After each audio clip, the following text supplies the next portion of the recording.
Isu tukar portfolio, apa sebenarnya yang berlaku? Kadir dakwa, tak pelik Haji G ditelan bom. Pelik, Anwar tak dedah senarai sokongan pada Pakatan Harapan. Bong minta maaf pada Zahid gagal dilantik Ketua Menteri Sabah.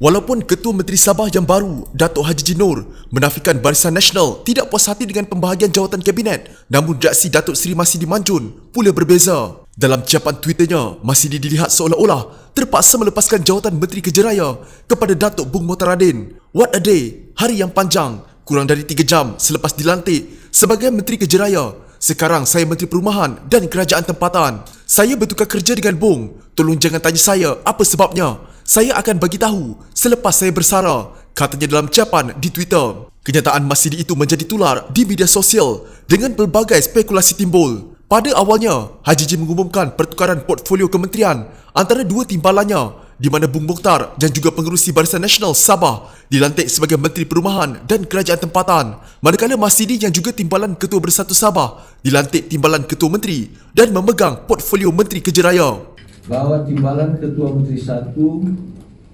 merangkap Menteri Kejeraya ialah Datuk Bung Motaradin. Ia didakwa tidak disenangi oleh Bung dan pimpinan UMNO lain sehingga membawa kepada perbincangan semula dan akhirnya portfolionya dengan Masidi bertukar. Bagaimanapun selepas itu Masidi membuat ciapan di Twitter dengan nada yang lebih positif dan bersedia menerima tugasan barunya. Terima kasih atas kata-kata baik anda semua dan mesej ucapan tahniah. Saya telah teruskan langkah. Saya bercita-cita untuk berjaya dalam apapun tugas yang diberikan kepada saya. Saya selalu menganggap tugasan itu lebih penting daripada saya. Kecemerlangan adalah milik mereka yang menginginkannya, katanya. Dalam pada itu, Bung Mokhtar pula menafikan apa yang berlaku satu salah faham, tetapi lebih kepada masalah komunikasi. Jika anda mempunyai gejala seperti demam, batuk dan sesak nafas, jangan berlengah untuk terus ke klinik atau hospital bagi menjalani ujian saringan. Bersama kita tangani wabak COVID-19. Pertukaran portfolio dalam Kerajaan Sabah hanya sejurus selepas majlis mengangkat sumpah memperlihatkan betapa rapuhnya kerajaan negeri itu, kata wartawan veteran A. Kadir Jassin. Membandingkan dua nama utama dalam parti kerajaan, Bung Motaradin dan Haji G Mohamad Noor, A. Kadir berpendapat tidak wujud keseimbangan dalam kerajaan berkenaan. Justru katanya tidak pelik kalau Bung Mokhtar yang juga pengerusi UMNO Sabah itu menelan hidup-hidup Haji G. Kalau kita bandingkan watak Bung Mokhtar dengan Haji G, rasanya tidak pelik kalau Bung Mokhtar telan Haji G hidup-hidup, katanya melalui hantaran di media sosial. Ia dibuat selepas salah seorang Menteri Sabah yang juga anggota Bersatu mencap di Twitter mengenai pertukaran portfolio membabitkan dirinya dengan Bung Mokhtar. Dalam ciapannya, Menteri Perumahan dan Kerajaan Tempatan Sabah itu membayangkan wujud sesuatu di sebalik pertukaran portfolio tersebut hanya kira-kira 3 jam selepas Haji G dan barisan menterinya mengangkat sumpah di depan Yang di-Pertua Negeri Juha Mahirudin. Namun Masidi kelihatan berahsiakannya dan menegaskan kisah sebenar hanya akan diberitahu apabila dia bersara kelak. Kata A. Kadir, orang ramai tidak perlukan masa yang lama untuk mengetahui apa yang berlaku kerana ada Bayu dari Gunung Kinabalu memberitahu Bung Mokhtar naik angin dan menuduh Haji G memungkiri janji. Faham sajalah, Bung ini kepala pilihan raya UMNO Sabah. Walaupun prestasi UMNO tidak menyelah, malah bertambah pudar, namun dia tetap bosku UMNO Sabah dan cukup intim dengan Presiden UMNO Ahmad Zaid Hamidi. Secara kebetulan, kedua-dua mereka orang kena tuduh didakwa di mahkamah, katanya. A. Kadir yang sebelum ini menjadi seorang daripada anggota Majlis Pimpinan Tertinggi Bersatu berkata, apa yang berlaku di Sabah menunjukkan Haji G hanya boleh terselamat selagi ada perlindungan dari Putrajaya. Itu pun selagi Perdana Menteri Muhyiddin Yassin dan Perikatan Nasional masih berkuasa. Jadi jangan hairanlah kalau Putrajaya mempunyai pengaruh yang kuat ke atas Sabah, lebih kurang macam zaman UMNO juga. Pada masa sama, A. Kadir berpendapat warisan yang diketuai Muhammad Syafiee Apdal dan rakan mereka mempunyai peluang di negeri berkenaan. Ini memberi peluang keemasan kepada Syafiee Apdal dan Warisan Plus untuk memainkan peranan sebagai pelindung Sabah daripada hegemoni Putrajaya dan Perikatan Nasional, katanya.